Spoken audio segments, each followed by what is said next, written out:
మొత్తం ప్రధాని గారి ప్రసంగం విన్నారు, ముఖ్యమంత్రి గారి ప్రసంగం విన్నారు, డిప్యూటీ సీఎం గారి ప్రసంగం విన్నారు. ఈ ప్రసంగాల ద్వారా ఏం చెప్పాలనుకున్నారు ఈ రాష్ట్రానికి వాళ్ళు? పాయింట్ నెంబర్ 1, రీస్టార్ట్ అంటున్నారు కదా, అసలు రాజధానికి అడ్డెవరు? ఈశ్వర్ గారు, ముందుగా మీకు ప్యానెల్లో ఉన్న అందరికీ అట్లానే సాక్షి టీవీ ప్రజలకు నమస్కారాలు. ఇందాక ఇప్పుడు పురుషోత్తం అన్న చెప్పినట్టుగా అసలు ఇప్పుడు పునఃప్రారంభం అంటున్నారు కదా. అవును, ఏం ప్రారంభించారు? పునఃప్రారంభం అంటే శంకుస్థాపన చేశారు కదా, మళ్ళీ అది పునఃశంకుస్థాపన అవుతుంది కదా, ప్రారంభం ఎట్ట అవుతుంది?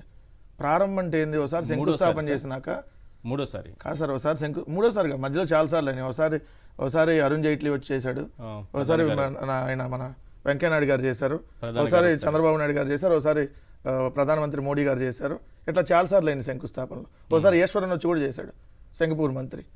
ఆయన ఇప్పుడు జైల్లో ఉన్నారు, ఇప్పుడు జైల్లో ఉన్నాడు. లేకపోతే ఆయన కూడా పిలిచేవాళ్ళు, బెయిల్ మీద వచ్చి, లేకపోతే ఆయన కూడా పిలిచేవాళ్ళు. డయాస్ మీద ఉండాల్సిన వ్యక్తి అవినీతిలో భాగంగా జైలుకి వెళ్ళి ఉన్నాడు. అసలు ఇవాళ జరిగినటువంటి కార్యక్రమం ఏంది? ఫస్ట్ ఇప్పుడు ఈ కార్యక్రమం వల్ల ఆంధ్రప్రదేశ్ రాష్ట్ర ప్రభుత్వానికి కానీ ప్రజలకు కానీ ఏదో ప్రభుత్వానికన్నా అడ్వాంటేజ్ ఉండాలి, ఏదో రాష్ట్ర ప్రజలకన్నా ఏమన్నా లబ్ధి చేకూరేటటువంటి ఉండాలి. ఏం సాధించాలి ఈ రోజు అంటున్నాను. ఎందుకంటే ఈ రోజు మీరు పెట్టినటువంటి ఖర్చు దాదాపుగా 500 నుంచి 600 కోట్లు ఖర్చు పెట్టి, 500 నుంచి 600 కోట్ల రూపాయలు ఖర్చు పెట్టి 276 ఎకరాల్లో 5 లక్షల మందిని తరలించి, 5 లక్షల మందిని 8,000 బస్సులు 5,000 కారుల్లో తరలించి ఒక భారీ బహిరంగ సభ పెట్టి నరేంద్ర మోడీ గారిని తీసుకొని వచ్చారు కదా. దీనివల్ల వాళ్ళు మన రాష్ట్ర ప్రభుత్వానికి ఏమన్నా ఒక రూపాయి వచ్చిందా? ₹1. శంకుస్థాపనలు జరిగాయి కదా సార్. శంకుస్థాపన జరిగిన దానికి మళ్ళీ శంకుస్థాపన జరిగితే దానివల్ల ఉపయోగం ఏంది? చెల్లికి జరగాలి మళ్ళీ పెళ్ళని మీరు చెప్పినట్టు, జరగాలి అమరావతికి మళ్ళీ శంకుస్థాపనలో, జరగాలి మళ్ళీ దోపిడీ, జరగాలి మళ్ళీ ఏదైతే దోచుకున్న దుబారా కార్యక్రమాలు అన్నట్టుగా. ఇప్పుడు దీనివల్ల ఇప్పుడు శంకుస్థాపన అంతకుముందు మోడీ గారు చేశారు, ఏమన్నా వచ్చింది? ఇవాళ మళ్ళీ చేపించారు, ఏమన్నా ఇచ్చారా? అంతకుముందు మీరే అన్నారు గుప్పెడు నీళ్లు, అదేంది గుప్పెడు మట్టి చెంబుడు నీళ్లు జల్లి వెళ్ళారని. ఈ రోజు పవన్ కళ్యాణ్ గారు ఒక చాక్లెట్ ఇచ్చారు. మిమ్మల్ని మధ్యలో ఇంటరప్ట్ చేస్తున్నాను అనుకోకపోతే ఒకసారి ఆ మట్టి నీళ్లు కూడా వినిపించే ప్రయత్నం చేద్దాం సార్. ఎందుకంటే అర్థం కావాలి కదా, మన అవసరానికి మోడీ గారిని ఈరోజు ఆకాశానికి ఎత్తేసాము. ఆయన లేకపోతే అసలు విజనే లేదు, ఆయనే టెక్నాలజీకి ఆద్యులు అని చెప్పాము. గతంలో ఏం చెప్పాము ఇదే మోడీ గారి గురించి? ఆయన్ని తొలగించాలి, ఆయన ప్రధానిగా ముఖ్యమంత్రిగా కూడా పనికిరాడని మొదట నేనే చెప్పాను. ఆయన ఒక టెర్రరిస్ట్గా మారారు, ముస్లింలకు వ్యతిరేకి, ఆయన కుటుంబాన్నే చూసుకోలేని వాడు. అదంటే వాళ్ళ మదర్ని కూడా తిట్టించారు కదా, వాళ్ళ మదర్ని బాలకృష్ణ గారి చేత, వాళ్ళ తల్లిగారిని కూడా తిట్టించారు కదా. ఇవన్నీ మాట్లాడారు. పైగా మట్టి నీళ్లు ఇవి మాత్రమే ఇచ్చేళ్ళారన్నారు. ఇప్పుడు అవి కూడా రాలేదు. ఇప్పుడు ఇచ్చారు కదా చాక్లెట్ అను పొగడతలు బిస్కెట్లు. ఒకసారి బయట ఉంటే ప్లే చేస్తారా?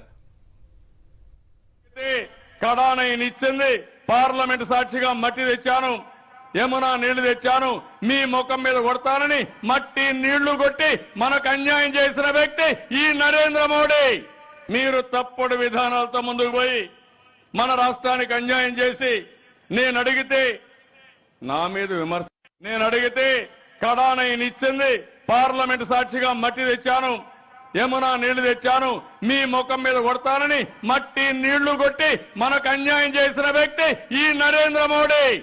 మీరు తప్పుడు విధానాలతో ముందుకు పోయి మన రాష్ట్రానికి అన్యాయం చేసి, నేను అడిగితే నా మీద విమర్శ, నేను అడిగితే కడానయిని. భవిష్యత్తులో మళ్ళీ ఈ మట్టి నీళ్ళ గురించో మళ్ళీ ఏదైనా తిడతారని అనుకున్నారేమో మోడీ గారు. ఈసారి అవి కూడా తీసుకురాలేదు. మళ్ళీ ఇలాంటి కామెంట్స్ వినకూడదు, ఇలాంటి తిట్లు వినకూడదు అనుకుంటే ఈసారి ఆ మట్టి కూడా ఇవ్వకూడదు, ఆ నీళ్లు కూడా ఇవ్వకూడదని ఆయన చాలా తెలివిగా ఆలోచించి ఈసారి రిక్త హస్తాలతో, ఖాళీ చేతులతో ఇలా వచ్చి అలా వెళ్ళిపోయారు. ప్లీజ్. అందుకని మళ్ళీ చంద్రబాబు నాయుడు గారు తిడతారని భయపడి ఉంటారు, మీరు అన్నట్టుగా భయపడి. మళ్ళీ పవన్ కళ్యాణ్ కూడా తిట్టాడు కదా, పవన్ కళ్యాణ్ అంతకంటే ఎక్కువ బూతులు తిడతాడని భయపడి ఓ చాక్లెట్ ఇచ్చాడు చిన్నపిల్లలకి ఇచ్చినట్టు తినమని. చంద్రబాబు నాయుడు గారికి ఏదైతే చంద్రబాబు నాయుడు గారికి ఏదైతే ఇష్టమో, పొగడ్తలు ఏదైతే బాగా ఇష్టం కదా ఆయనకి, అందుకని పొగడ్తల బిస్కెట్ల ఫ్యాక్టరీ లాంటిది ఒకటి అట్లా చల్లి వెళ్ళాడు. సో వాళ్ళిద్దరు సాటిస్ఫైడ్. బట్ ఆంధ్రప్రదేశ్ రాష్ట్ర ప్రజలు ఏమన్నా ఈరోజు సాటిస్ఫైడా? మీరు అన్న 100 కోట్ల రూపాయలు తగలేసి ఒక కార్యక్రమం పెడితే, దీనివల్ల ఇప్పుడు మనం నరేంద్ర మోడీ గారిని పిలిస్తే ఏమన్నా ఇచ్చారా? ఇదిగో పలానా అమరావతికి మేము శాంక్షన్ చేసాం, పలానా అమరావతి ఇదిగో ఒక 100 కోట్ల రూపాయల ప్రాజెక్ట్ని ఇస్తున్నాం, ఇది కూడా పలానా 100 కోట్లు ఒక నెల ఇస్తాం లేదంటే సంవత్సరానికి ఇస్తామని ఏమన్నా ఇచ్చారా?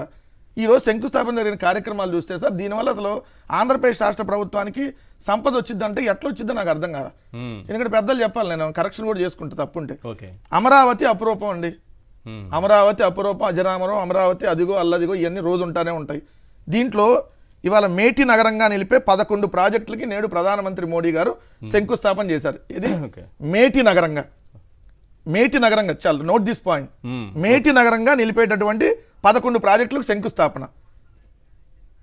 దీంట్లో ఏంటంటే ఒకటి హ్యాపీనెస్ టవర్స్ అంటండి.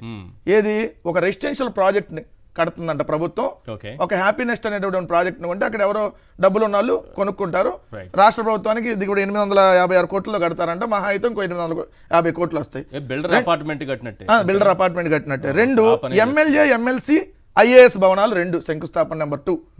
దీని ఇది ప్రతి రాష్ట్రంలో ఉండేదేగా. ఓకే. 3 మంత్రులు జడ్జిల బంగ్లాలు ఓకే. ఇవాళ శంకుస్థాపన చేసి నేను చెప్తున్నాను సార్.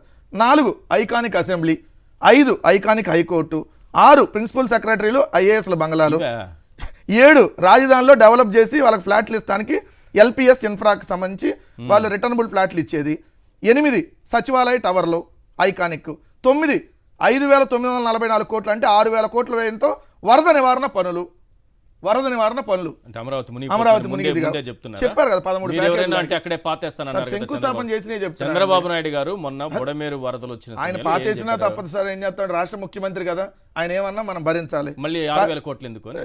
6,000 కోట్లతో ఇది 6,000 కోట్లు ఇప్పుడు అంచనా వేయండి సార్. ఇది రేపొద్దున దోపిడీలు ఇంకెంత వెళ్తుందో తెలియదు కదా. 10 ట్రంక్ ఇన్ఫ్రా వర్క్స్, రాజధానిలో రోడ్లు, కేబుల్ రహిత డ్రగ్స్, ఏదైతే N7 E11 ఆ రోడ్లు పునరుద్ధరణ పనులు గంట. 11 రోడ్డు అనుసంధాన పనులు.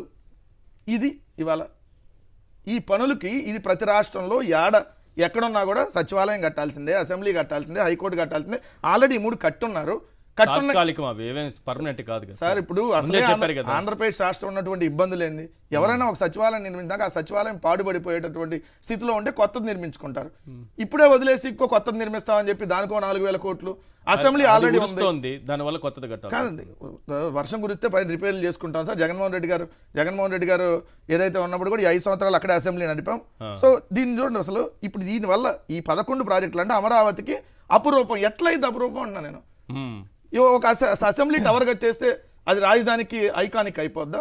ఒక సచివాలయం టవర్ కట్టేస్తే రాజధానికి అదే ఐకానిక్ అయిపోయి లక్షల కోట్ల రూపాయలు అక్కడ పెట్టుబడి వస్తాయి. అబ్బో వీళ్ళు బ్రహ్మాండంగా సెక్రటరీ కట్టారా బాబు అని చెప్పి ఆ చుట్టుపక్కల అంతా ఓ లక్షల రూపాయలకి ఏమైనా కొంటారా?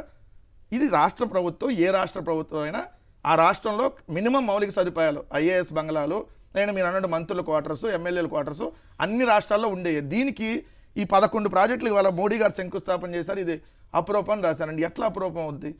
3 అసలు ఈ రాజధానికి సంబంధించి ఇప్పుడు వరకు అడ్డుపడుతుంది చంద్రబాబు నాయుడు గారే కదా, ప్రత్యక్షంగా కానీ పరోక్షంగా కానీ. ఎందుకు? ఆ రోజు జగన్మోహన్ రెడ్డి గారు క్లియర్గా చెప్పారు, 30,000 ఎకరాల ప్రభుత్వం దగ్గర పెడితే మనం మధ్యతరగతి వాళ్ళకి, దిగువ మధ్యతరగతి వాళ్ళకి, పేదలకి, ఏదైతే చిన్న చిన్న వ్యాపారస్తులకి మనం తక్కువ రేటు ఇవ్వడానికి అవకాశం ఉంటుంది. అక్కడ ప్రజలందరూ వచ్చి ఉంటారు. సో ప్రభుత్వం తక్కువ రేటు కేటాయించడానికి అవకాశం ఉంటుందని క్లియర్గా చెప్పారు. ఇప్పుడు ఈ రోజు ఇక్కడ ఒక్కటి కూడా పేదలకు ఇక్కడ 1 సెంటు భూమి కూడా ఇవ్వడానికి లేకుండా పోయింది. మీరే 34,000 ఎకరాలు సేకరించారు. 34,000 ఎకరాలతో పాటు 20,000 ఎకరాలు ప్రభుత్వ భూమి ఉంది, 55,000 ఎకరాలు అయిపోయింది. ఇప్పుడు 45,000 ఎకరాలు అన్నారు, ఈరోజు 50,000 ఎకరాలు అంటున్నారు మళ్ళీ సేకరించేది. అంటే 1,00,000 ఎకరాలు దాటి 1,05,000 ఎకరాలు సేకరణ, 1,05,000 ఎకరాలు అండి. ఈరోజు మీరు పత్రికలు చూసుకుంటే 50,000 ఎకరాలు సేకరిస్తున్నామని చెప్పి రాశారు. రెండో దాంట్లో క్లియర్గా చూడండి, మరో విమానాశ్రయం, స్టేడియం, ఇతర అవసరాలకు మరో 50,000 ఎకరాలు భూ సమీకరణ యోచన. ఇంకొక 50,000 ఎకరాలు అంటే 55,000 ప్లస్ 50,000, 1,05,000 ఎకరాలు 3 పంటలు పండేటటువంటి భూమి. ఒక్కొక్క ఎకరాన్ని డెవలప్ చేయడానికి ఎంత? అప్పుడే 2 కోట్లు, ఇప్పుడు మీరు మళ్ళీ 3 కోట్లు 4 కోట్లు అంటే 1,00,000 ఎకరాలు అభివృద్ధి చేయడానికి 4 లక్షల కోట్లు అయింది దాదాపుగా. ఈ 4 లక్షల కోట్లకి అసలు కం వడ్డీ ఎంత చెల్లించాలి? 10 లక్షల కోట్ల ఇది తీర్చేటప్పటికి. అమరావతిలో ఎన్ని ఎకరాలు అమ్మితే 10 లక్షల కోట్లు వస్తాయి రేపొద్దున? ఇది ఎలా మీరు ఇది సంపద సృష్టించే నగరం ఎట్లా అవుతుంది? మరి ఉన్న నగరాలను డెవలప్ చేసుకుంటూ పెద్దవి చేసుకుందామని వెళ్తుంటే ఆల్రెడీ విజయవాడ ఉంది, మీరు అన్నట్టుగా తెనాలి, మంగళగిరి, గుంటూరు, దాన్ని కలిపిందాన్ని చేసుకోక మళ్ళీ ఇప్పుడు ఇంకొక 50,000 ఎకరాలు చేస్తామని చెప్పి ఎక్కడికి పోతుంది? ఇప్పుడు రాష్ట్రానికి ఇది నిజంగా నెత్తిన గుదిబండలాగా అవుతుంది తప్ప రాష్ట్రానికి నిజంగా ఉపయోగపడేకరంగా ఉందా? మన మోడీ గారిని తీసుకొని వచ్చారు, ఏమైనా ఇచ్చారా? మీరు శంకుస్థాపన చేయడం తప్ప ఈ రాష్ట్రంలో ఏం చేయరండి. ఎందుకంటే ఏం ఎగ్జాంపుల్ ఇందా మీరు చెప్పిన రైల్వే జోన్కి సంబంధించి శంకుస్థాపన చేశారు. శంకుస్థాపన చేసినప్పుడు మన జోన్ పై రైల్వే రివర్స్, ముందు ఆపరేషన్లు, ఆ తర్వాత నిర్మాణాలు. జోన్ల విషయంలో రైల్వే శాఖ విధానం ఇదే, కానీ విశాఖలో మాత్రం భిన్నం. ఎక్కడైనా ముందు టెంపరీ బిల్డింగ్ లో స్టార్ట్ చేసి తర్వాత పర్మనెంట్ బిల్డింగ్ కట్టుకున్నా దాంట్లోకి వెళ్తారు. కానీ ఇక్కడ ఏపీలో మాత్రం రివర్స్. చూడండి క్లియర్ గా వాళ్ళు రాసింది, ఏపీలో మాత్రం రివర్స్.